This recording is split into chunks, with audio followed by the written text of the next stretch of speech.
No, I don't have. I did ride a motorcycle. No riding. No, I don't. Yeah.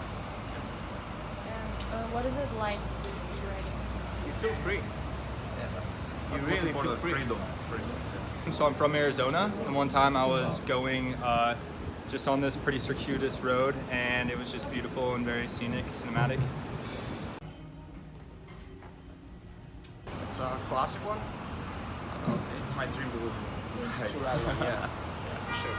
Oh, it's all marked and it's so great. But this the target is more old than the young people. It's great. It's a great store. I think the young people will love it, and I love it. Then when I love this store, I feel like I'm energetic and I'm young. It makes me feel that I want to take the risk.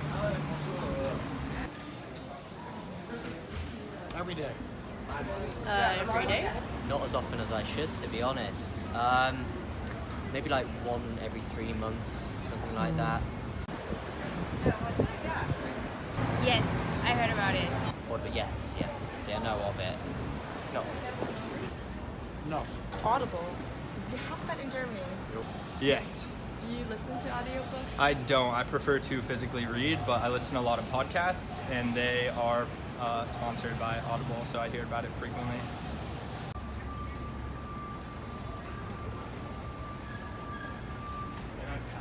Having it actually sink in. For me, it's more the time when I go to bed. When I read, I'm getting really tired, so listening to a book is like really easy and just sitting around, and also especially at work when it's very busy, I can just like put the earplugs in and then listen to the book instead of the chaos that is going on around me.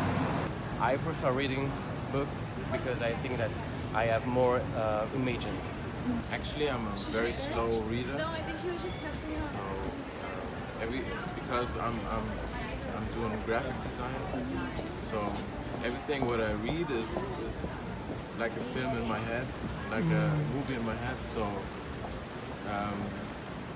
it's better to listen to it for me because my imagination is going a little deeper than every word, and then have to read a word again and stuff like that. Yeah. So. Honestly, I never listen to audiobooks. I guess from an outsider perspective, I feel as if you get more engrossed and more, you feel more part of the book that you're reading because it's less, you've got your own internal voice kind of telling you the story. Well, I think that when you're reading a book, your mind acts in a different way. I think you add more to the. If it's fiction, you add more to it. I think from